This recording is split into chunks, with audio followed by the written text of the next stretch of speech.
Well, good afternoon. My name is Will Kirby. I'm one of the committee members for the conference, so pleased to see another great turnout this Tuesday. And we are very excited to have two great panelists today to talk about their respective climate action plans. I am a transportation sustainability leader with HDR. We are headquartered here in Nebraska, up in Omaha. Also have Lincoln offices and offices around the Midwest. Thank you. I can hear myself a little better. But pleased to be here. We do have a booth upstairs if you want to talk anything related to design, permitting, or the other services. Please stop by and say hi. I will go ahead and introduce our two panelists for today, and then we will have a pretty good amount of time for questions at the end. So certainly want to give you all space to ask some questions, and I will start things off with some questions myself. We are joined by Marco Floriani. Marco is the Deputy Chief of Staff for Economic Development and Development Services for the City of Omaha. Marco grew up in Omaha and has worked in the economic and community development for over 12 years in both Nebraska and Iowa. His experience includes working at the city, state, and regional levels, and is currently the Deputy Chief of Staff for Economic Development and Development Services in Omaha. We're also joined by Randy Smith, the Environmental Specialist at the NDEE. Randy is an environmental specialist, as mentioned, and during the past 8 years, he has managed the Clean Diesel Rebate Program administered by Nebraska's Volkswagen Settlement Funds, and is now part of the team working on the One Red program, Opportunity for Nebraska Reducing Emissions and Decarbonization Program, which you heard a teaser about this morning. And so we are going to go ahead and kick things off, and starting with Randy.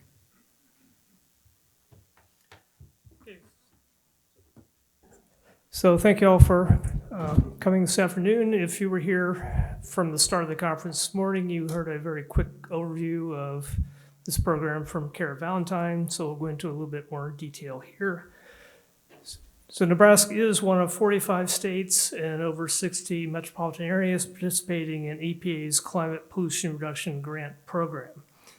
This is a nationwide effort to provide funding to create or update climate action plans and implement measures to reduce greenhouse gas emissions. So each state was offered a $3 million planning grant, and larger metropolitan areas like the Omaha Council Bluffs Metro were offered $1 million grants. So the Nebraska Department of Environment and Energy is the lead agency for the state of Nebraska for this planning effort. To relate this program more directly to Nebraska, NDE has adopted the acronym that you just heard, One Red, Opportunity for Nebraska, Reducing Emissions and Decarbonization. The CPRG program is flexible in that it did not mandate to states and municipalities exactly how to reduce greenhouse gas emissions. So our department's vision from the start has been that we can reduce greenhouse gas emissions in Nebraska while also strengthening the state and local economy, providing high-quality jobs, ensuring meaningful benefits flow to low-income and disadvantaged communities, and producing other environmental benefits, all without imposing new regulations or new laws.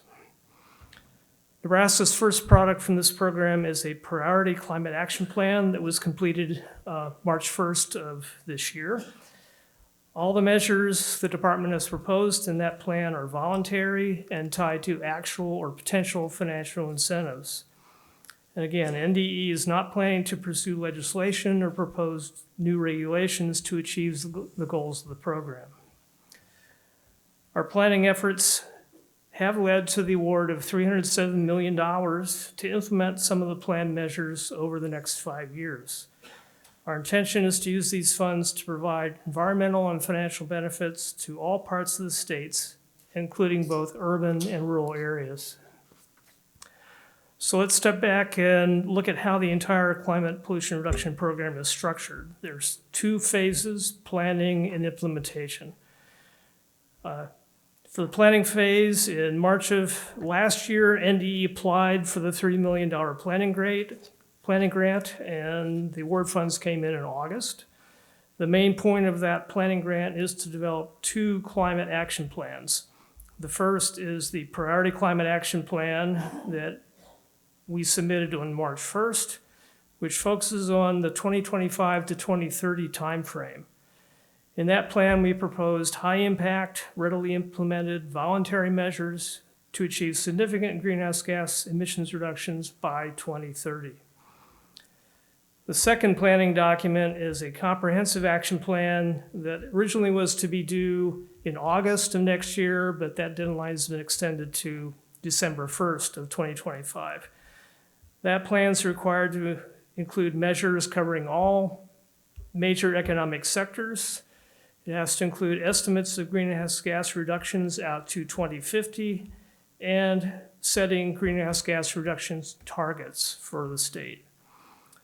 The plan also has to analyze benefits statewide and specifically to low-income and disadvantaged communities. And we also need to include an analysis of workforce needs that will be generated by the proposed measures and how those needs could be met. So those are the two pieces of the planning phase. Sandwiched in between those is phase two, the implementation grants.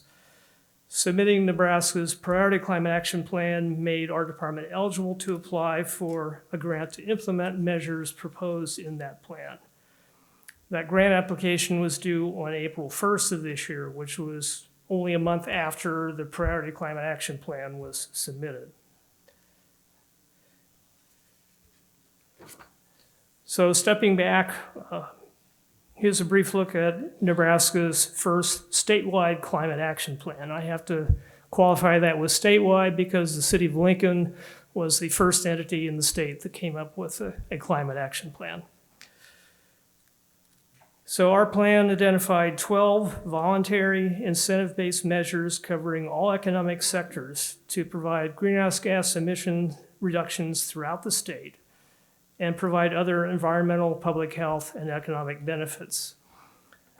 This plan was developed after extensive consultations with many stakeholders, other state agencies, our public power districts, many of whom are represented here today, obviously, agricultural trade groups, industry representatives, environmental and other nonprofit organizations, and many interested members of the public.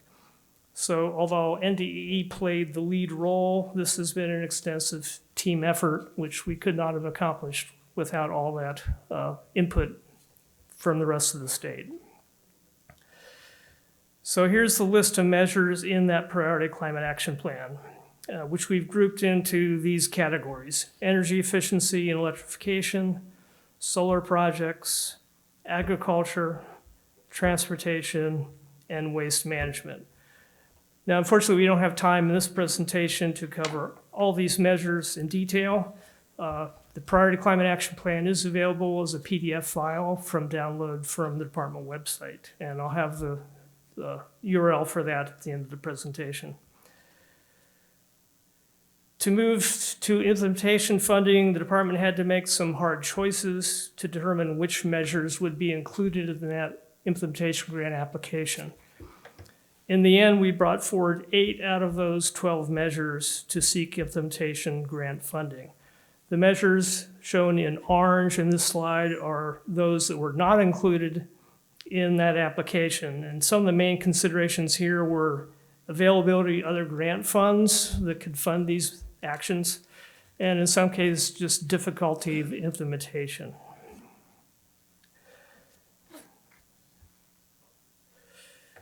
So on a previous slide, we saw that there was $4.3 billion available across the country for implementation grants to participating states and metropolitan areas based on the measures in their priority climate action plans.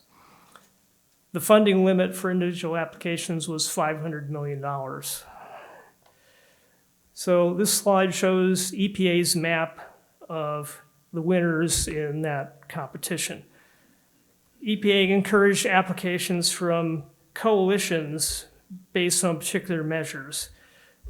So the green color indicates successful coalition applications, and the orange color is individual applications. And the circles mark local government awards. So EPA received about 300 applications. NDE's applications was one of 25 awarded. and only 9 of those were to individual states. You can see kind of a wall of green along the East Coast. There were a number of multi-state coalitions that were awarded funds in that area around particular measures, and then 9 individual state applications. The $307 million that was awarded to Nebraska represents 90% of the funds that we requested. Now, we are required to implement all of the 8 measures that we included in our application, but we have discretion on where to make that 10% budget cut. As Kara mentioned this morning, we have officially received the award document from EPA.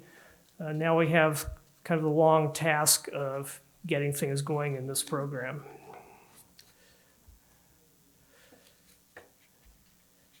So again, our implementation grant included 8 measures in these 4 categories: energy efficiency and electrification, agriculture, solar projects, and waste management.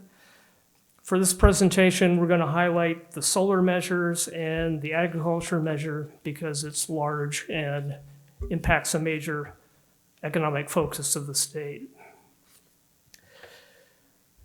So there's 2 solar projects that are being funded here. The first of these specifically targets low-income rural communities and would fully fund small solar arrays to reduce electricity costs for operating a water or wastewater treatment plant. So the thinking here is to be 50 to 500 kilowatt capacity arrays that would reduce but not replace the use of grid electricity. And again, we're expecting to fully fund these for between 8 and 20 low-income rural communities around the state. And the estimated greenhouse gas emission reductions here is a little over 9,000 metric tons by 2030. And that comes hopefully from displacing some fossil fuel generation on the grid. The second solar measure would fund larger solar projects in locations that do not displace other productive uses, such as agricultural land, which seems to be a touchy point in rural parts of the state. So our target is about 7.2 megawatts of new solar capacity by 2030. So these projects could include ground or rooftop solar for industrial, commercial, or municipal facilities, community solar in brownfield locations. Other ideas include solar canopies over parking lots. The illustration in this slide is a solar parking lot canopy at Michigan State University. Another idea that Kara mentioned this morning is adding solar to shade canopies over cattle feedlots. So we're open to ideas. We're not prescribing particular actions among this group. So we'll see what happens over the next 5 years. The target here is reducing greenhouse gas emissions by a little over 12,000 metric tons by 2030. And we're hoping to cover up to 60% of the costs of these projects. Okay, the largest measure in our grant in terms of scope and dollar amount is agriculture. We propose 3 interlocking strategies focused on row crop agriculture. The 3 pieces being, first, to establish a carbon intensity score registry. Second, to provide partial funding for adoption of regenerative agriculture practices like no-till and cover crops and others. And third, to provide partial funding for precision agriculture systems and equipment. The overall objective is to encourage practices that reduce use of nitrogen fertilizer and diesel fuel and potentially store more organic matter in soils. The estimate here is that we could reduce greenhouse gas emissions by 25 million metric tons by 2030.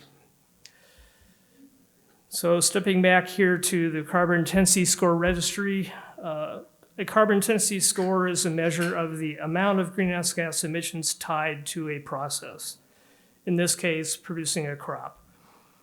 So agricultural consultants can come out and assess the farm's practices in the area and the crop, and then calculate a carbon intensity score for that crop production using a fairly standard set of procedures and metrics. That carbon intensity score is an established metric for tracking results. Farmers can lower their CI score by adopting regenerative agriculture practices and precision ag practices that reduce their fuel use, cut back on their number of passes through fields, retain more organic matter in the soil, reduce their use of chemical fertilizers. So what's the advantage to a farmer of a low carbon intensity score? First of all, for the first 2 years of this program, the registry would provide farmers a bonus of a few cents per bushel to register their crops, just to get them into the registry and into the program.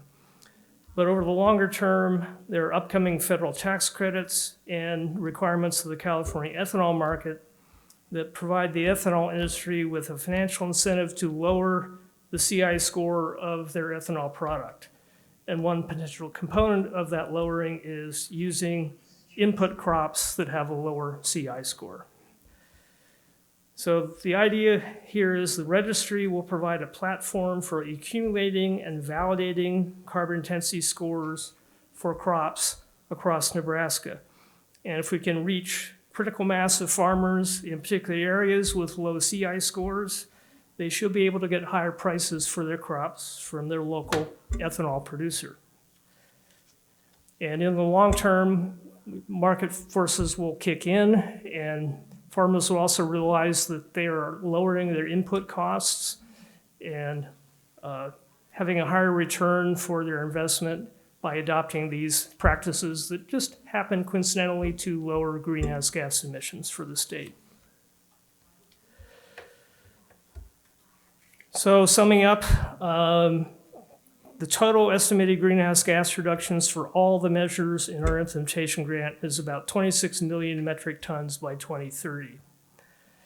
And if all goes well, 160 million metric tons by 2050. So based on that 2030 estimate, the cost effectiveness of this program is about $11.81 per metric ton of greenhouse gas reduced. Other benefits, the CPRG grant obviously focuses on greenhouse gas reductions, but we firmly believe these measures will have many other benefits, reducing emissions of other air pollutants like nitrogen oxides, sulfur dioxide, and particulates, reduction in nitrates in surface and groundwater, less impact by these pollutants on public health, and economic and job benefits to communities across Nebraska, both urban and rural. So what is next? The One Red program has to proceed forward on 2 tracks. We have to complete that comprehensive action plan by December of next year, and we have to start opening the 5-year funding programs outlined in our implementation grant. For the comprehensive action plan, we hope to have several rounds of additional online stakeholder consultation sessions between now and early 2025 to discuss potential long-term greenhouse gas reduction measures. These will be followed by in-person public meetings around the state, hopefully in late spring and early summer. And that'll give us a few months then to finalize the plan to meet that December 1 submission deadline. For the implementation grant, we have finalized the work plan for that grant, and EPA has accepted that and provided us with the award. We're working on sort of pressing the last few levers of state government so we can sort of open up more information about the implementation grant program and how much funding is going to be allocated to each of these particular measures, so stay tuned for that in the next couple of weeks. In the meantime, we're now starting in on the work of designing and setting up programs for these 8 measures funded by the grant. So we anticipate hiring some additional staff. We need to develop subboard agreements for some of the measures. We're going to be involving our electric utilities in some of these measures. Relying on their expertise and administrative skill to help out with some of these. But it's going to take a number of months until we get things rolling. So we ask for patience from everybody on these programs. So for further information, we are working on updating website information on the OneRed program. We have some basic pages up there now, but we will soon have some pages up there on each of these individual measures. But there's going to be a lot of change and development over the next 6 or 12 months. So please check our website frequently for further information. And we will certainly make press release announcements when new programs open up for the public. Thank you. Hi, I'm Marco Floriani. As Will mentioned, I work in the mayor's office for the city of Omaha in economic development. So not in the solar wind industry, don't have a background in there, but in economic development, it's really all about power and people, having as much talent, qualified talent as possible, and having that renewable mix, which we see much more being requested for clean energy. So about 2 years ago, when I had just started with the mayor's office, the city had decided to undertake the creation of its first climate action plan. I volunteered for it and have taken the lead along with our planning department. The process included some partners. I've listed them up there. Pale Blue Dot, a consultant group out of Minneapolis, small business, has been our lead consultant along with HDR. I can't say what a wonderful job HDR did. I can't say that enough about on the public engagement side. This plan was had extremely robust amount of public engagement that fed into it. And we're still engaged with a lot of people and will continue to be as we work on implementation for the plan. I do want to note that we received a CPRG grant for planning. So we are working on a city plan, which is the City of Omaha Climate Action and Resiliency Plan, as well as a CPRG PCAP and CCAP. And we have the same deadlines that the state has as far as those deliverables. MAPA, the Metropolitan Area Planning Agency, is leading our regional work while we're focused at the city more on developing this plan for Omaha. We wanted to include resiliency with this plan, and so it focuses on both reductions of emissions as well as how we can build a more resilient community. And we think that, especially after the weather events we've experienced this summer, a lot of people are happy to see that and very supportive of us focusing on the resiliency side as well. So typically this plan is referred to as the CARP, or Climate Action Resiliency Plan. I have some slides on here that just kind of give some background on the plan, that slides that we presented on a number of public meetings. I'll kind of go through those as we progress and then get into implementation, which to me is the really exciting part of all this, is thinking about, okay, we have a plan. It's been co-authored by the city and the community, but now we've got to implement it. And that's where we'll rely on a lot of industry partners and people like you all in the room. I did want to ask before starting this presentation if I could at all get like a show of hands of whether or not of people that live in Omaha or work in Omaha that are here, just out of curiosity. All right, thank you. We want to stay engaged with all of you. Through this work, I haven't actually met with too many within the solar and wind industry that are local to Omaha. So I brought a bunch of business cards, and I want to talk. Like it's important for us, and I'll get into that more later. But just thinking about the sources of greenhouse gases, Omaha is not much different than the rest of the United States. Just thinking about electricity, mobile combustion, transportation, solid waste, and wastewater. This was a slide that I think a lot of folks at our community meetings, it was kind of eye-opening, but just stating that energy trapped by man-made global warming pollution is now the equivalent to exploding 600,000 first-generation atomic bombs per day, 365 days per year. A slide on some of the hottest 25 years. This is specific to Douglas County, but 23 of the 25 hottest years on record have occurred since the year 2000, and the hottest years have all been in the last 10 years. So again, thinking about kind of the changes, we look at it, for me, kind of driven from the economic development side, thinking about the projects that I've worked on both in Iowa and Nebraska going back 10 years and really seeing the demand from these projects for renewable energy just keeps increasing. It's not just data centers, it's banks. We worked with one bank, a global bank, looking at opening up a large office, and the bank's board had divested from fossil fuels. So they weren't going to locate in a community that at least didn't support what their mission was. Same with manufacturing projects. Some of these emerging companies, for instance, a battery company worked with out of Europe that ended up locating near Montreal, but gave a serious look to the Midwest. They really fundamentally did not believe all protons were really created equally and weren't going to locate somewhere where they couldn't achieve that. So if we want to be competitive for these projects, like the last one I mentioned was, I think it was 2,500 jobs with an average wage of $75,000. It'd be a large lift on our workforce to even compete for something like that, but economic development is all about providing those choices and opportunities for the community or helping bring those to the table. So we're taking this very seriously. On the emission side, again, electricity is the largest source in Douglas County, followed by transportation.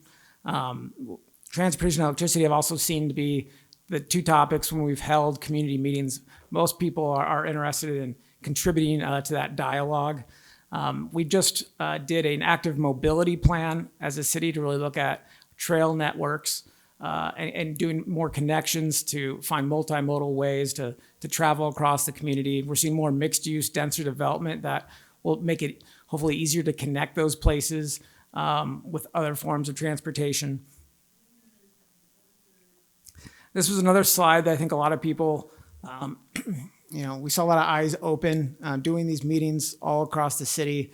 Probably nothing new for this audience, but just thinking about the number of days over 95 degrees, kind of this baseline data, but thinking in that 2050 timeline by not doing anything. And our consultants basically said this is kind of baked in already. We're not really going to be able to do much with that, but 40 days per year over 95, end of the century doing 78. Again, this is all source data that we found. A lot of universities contributed as well. But I think just from a personal standpoint, the number of times I pick up my daughter from school in the summer where the kids weren't allowed to play outside that day because it was too hot. Maybe we won't lower the temperature that much with this plan, but hopefully we can get more serious about how the city is supporting and providing options for people that maybe want to make personal changes or businesses that want to kind of have a greener economic outlook.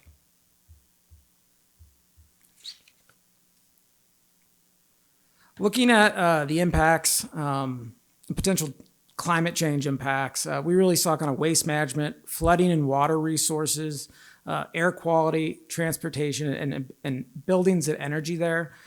Focusing on building and energy use is kind of a part of this presentation for me, was thinking about kind of the wind and solar and weatherization elements that we're looking to do within our implementation work here. And I've kind of a call to you all that I'll get to on another slide.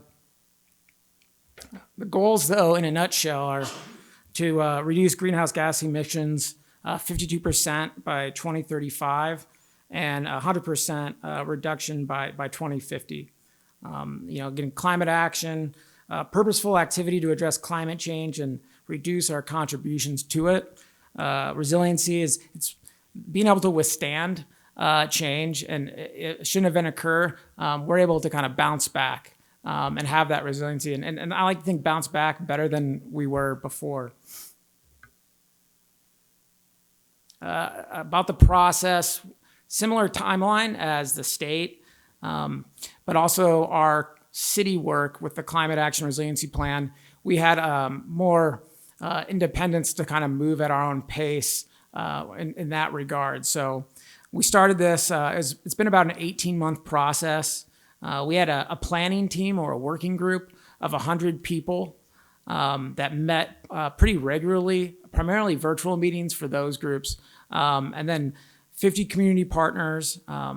We had, I think it's actually closer to 3,200 survey results, which actually is a great sample size for Omaha. Again, I'll plug HDR, really led our community engagement work. We had a number of foundations involved, as well as some local universities to help with the research and to review our work. And we, with those surveys, we had a few there that we, in person, digital, that we released and collected, and we had those open for quite a while. I don't have survey result data on this slide, but 71% responded that it was critical to think about doing something and prepare for climate change. So 74% actually said it was critical to prepare. 69 were very or moderately concerned about the impacts on public health, and 71% were either very or moderately concerned about the impacts it would have on local infrastructure, so bridges, roads, and other city infrastructure. This data, or our survey results, actually closely followed the Yale's climate communications research. They do surveys, I think twice a year, or at least once a year, and release that data, and they do it all the way to the county level. So we had that data going into it, and it was, I mean, not surprising, but our survey results really aligned with that research as well. These were the key themes that we really saw come up or develop throughout this process within the community meetings, the surveys, and our work groups. It's very similar to what you saw from Randy's presentation, but energy use, mobility, waste management, equity and policy actions. The plan then went into 8 sectors. So we have the sectors in the plan, and then we have strategies throughout, and then we have all these actions, and we're really looking at it from a 10-year perspective, but I don't like having necessarily a timeline associated with this work. We're taking an adaptive management approach. We will reprioritize kind of based on what makes sense at that time, but we did want to have kind of at least a plan to try to hit the ground running as much as possible when we think about all these different issues, ranging from food and local agriculture and food banks to green space, tree canopy, climate economy, buildings and energy, transportation, solid waste, and water and wastewater. We've refined the actions as well. This slide is a little dated. It says 189 actions, which is a lot. I think it's now closer to about 160. We've had to really think and educate folks about what the city of Omaha has authority to do. We're not a utility company, for instance. So a lot of this work was related to what does the city have authority to do, and then the EPA funded work as well. We'll look at that from a more regional perspective. And MAPA is just now rolling out or starting their community engagement for the regional side. So if you're in the Omaha MSA, there will be opportunities to contribute to the EPA plan as well. Some of the goals here listed, but just the reductions in emissions, 45.9%, transportation and land use, 54% reduction in buildings and energy, 55.4% waste management, and 50% of water and wastewater. The waste management side, specifically solid waste, has been a big topic of conversations as we look at our landfills and our need to divert specifically food waste from them. These landfills need to last, and it's a concern for both the county and the city. And you think about not just the cost, but we don't need more landfills, but we need to divert it. And we're identifying a lot of partners that want to help. And so we're thinking about ways we can do more education, let's say on composting, and work collaboratively with the county, as well as the private sector, the city, and others to help achieve this. Slide isn't really easy to read, but it just goes that you can't really measure your impact in one area without measuring another area. And so just thinking about the sustainability frame set regards policy, environmental, the social and the environmental. From this work, we did a vulnerability analysis for the entire city of Omaha, looking at who is most at risk. And it was the historically disadvantaged communities, those that maybe had a history of redlining, that had poor air quality, as well as having less resources, as having higher or more significant heat islands. And the EPA's work really focused also on this Justice 40 initiative, and found that our benefits for this plan will have a greater benefit in some of those communities.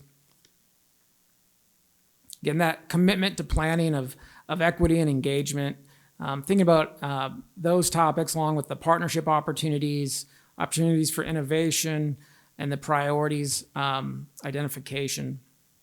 Kind of getting now into implementation, I just wanted to show a slide that shows, I asked our permitting groups just to pull a permit data on solar just earlier this week, and wanted to put this in the slide. But shows a job value of 17.3 million and 709 records. This is going back to 2022. I was actually kind of surprised by these numbers. And so we're trying to do more from a city perspective to make sure people have the right information and that the permit process is not confusing on the solar and wind. And that's where I get to some of those challenges, right? We have a workforce shortage. Like, workforce is in economic development kind of the key issue. But we also know it's an issue with this industry. We need to be able to help those that maybe want to grow their business, identify talent. And so really thinking about that element, the Greater Omaha Chamber of Commerce is working on a workforce analysis related to this plan. It's a deliverable the EPA is asking for, so they'll do a greater industry analysis, a workforce and talent analysis as well, and help work with us to identify partners, community colleges, and others to maybe develop some curriculum and training opportunities to help with that pipeline. Misinformation. I work with a lot of elected officials, community members. The data is all over the place. I'll meet with one person in the morning that wants to do a solar project and gives me a pro forma. Later that afternoon, I'm meeting with somebody that's giving me totally different information. And that's where we could use help from the industry and others, is help provide us information that we can share and provide and help maybe demystify some of the work that we're doing, the work that you're doing. Just help us help you. Coordination with providers, work with OPPD. It's been a huge part of our work thus far. Again, the public permitting process, and then demonstrations, making sure that there's accessibility to solar projects so people can see it in person. Some of the opportunities, though, are these workforce initiatives. There's a lot of funding out there right now for job training related to clean energy. We're going to develop a climate solutions hub for the city, hopefully being able to, if we can, provide that accurate information and maybe demystify the process. We're not going to require solar. We're not going to require wind anywhere. But if you are interested, we want to make sure that we can provide you information about what the city expects, what the standards are, and hopefully connect you with somebody within the industry. We're going to start a committee with the city, a mayor-appointed committee that will include people working at the city as well as those outside to help with the implementation, to help us prioritize our plan and help us with the implementation. Public demonstrations. We'd love to do a solar array with the Omaha Zoo. We know that they're interested, but we gotta work with them and talk more. But there's also other opportunities, I think, at Omaha to do solar demonstration projects where there's also a lot of tourists, a lot of people. That oftentimes you go to the zoo in the summer, it's pretty hot when you're walking out to the car, and we get a lot of visitors there. I think it's number one tourist attraction in Omaha, and then it's followed by the old market. So we think that would be great. And then look at more of those state and federal programs. We have a Department of Energy grant, so we're doing a EV readiness plan with that money. We're doing a number of bike share stations that will be for electric bikes. They'll be solar powered on some new trail network that's being developed in North Omaha, as well as a weatherization curriculum and doing videos to help work with the United Way, who's helping now with our weatherization work. Think about the curriculum side. It can be difficult for people to really get a handle on all that's required to do weatherization, electrification. There's other ways than handing them a 400-page book and saying, go study. We think we can provide more resources there. I guess the table that's here, oops. So there should be a table with all of our implementation strategies related to building and energy. I've got it on my printed off sheets, but they're not on this slide. But this plan will be posted, I believe, Monday. Our draft plan has been up, it had been up for a number of months, collecting public review. But our final plan, before it goes to planning board, will be up. So if you're interested, go to the website here and review, reach out. Again, we'd love to have coffee, learn more about what you're doing, see how we can maybe demystify some of the work you're doing and provide more information to the public so we can accomplish some of these goals. Thank you. Thank you, Marco. I think we've got just a couple minutes for questions. And we've got a microphone up here. We can run around to you if you have one. Yeah, right there in front. This is a question that I have about our state plan. And when I read it in the newspaper and wind energy wasn't included, I was puzzled. Was it part of the priorities that just got kicked down, or didn't know what to do with it, or do you know any background? Oh, well, part of that has to do with the time frame. The Priority Climate Action Plan is focused on what can we achieve by 2030, and the time frame for getting a wind farm up and running is much longer than 5 years. Solar has a much shorter time frame for installation, development installation. So we focus more on solar than on wind. Other questions?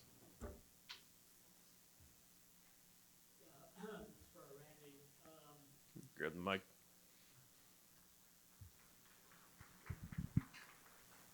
Congratulations on the implementation grant. First off, that was a big win. As you implement that program, are you encouraging that there will be bundling of other funding on those projects? Because I imagine for solar there'd be tax credits, and for agriculture, USDA funding that would be complementary. Yeah, to the extent that that's allowed, tax credits for sure. We have to be careful. We can't have duplicate funding from different federal grants for the same actual action, but we'll be looking at those possibilities. Maybe one final question. Yeah, way in the back.